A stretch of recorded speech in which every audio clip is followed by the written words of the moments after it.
What's up, guys? This is Zach from Angler's Escape, and today I wanted to tell you how to locate trout in lakes and streams, and this can dramatically increase your catch if you know where to look and where to cast your baits and lures. So first off, I'd like to talk about catching trout in lakes, and the main thing for catching trouts in lakes is keeping your bait in a zone from about 6 inches to 2 feet off the bottom, because that's where the trout are.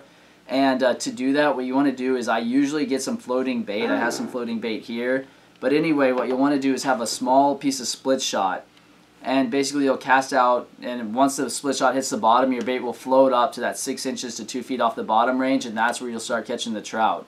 So definitely make sure you hit that range. If you have your bait touching the bottom, if it's not floating, those trout won't take it off the bottom. It has to be floating just off the bottom.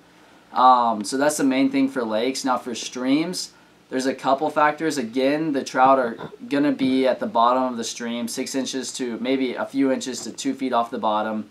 But this time there's going to be more specific spots to find them. A lot of times, wherever there's like a current break, so basically you'll have some smooth flowing water, and then the creek or the stream or riverbed will drop down, and that'll create some turbulence as the water speeds up and goes down. And those trout will hang out right at the line of the turbulent water and the smooth water, because basically what happens is little bait fish will get confused as soon as they hit that turbulence and kind of disoriented. Also, with all the turbulence in the water, it creates a lack of visibility for the bait fish, so this creates a perfect opportunity for the trout to ambush them. So a lot of times we'll take a spinner or another small little jig for trout and work those little break lines of smooth and rough water on creeks and streams that hold trout. And right on that break line, just jig it or take a spinner right across that break line, and I'll have a lot of success with that.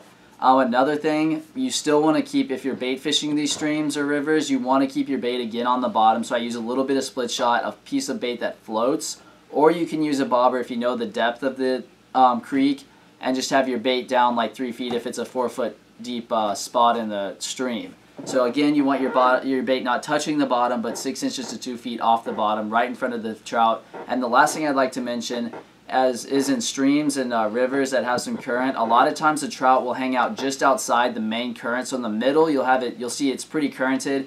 You'll have kind of both sides of the stream, however, are a little less currented, and they seem to hold out in those little seams right on the edge of the current and more relaxed water when you're coming down the river.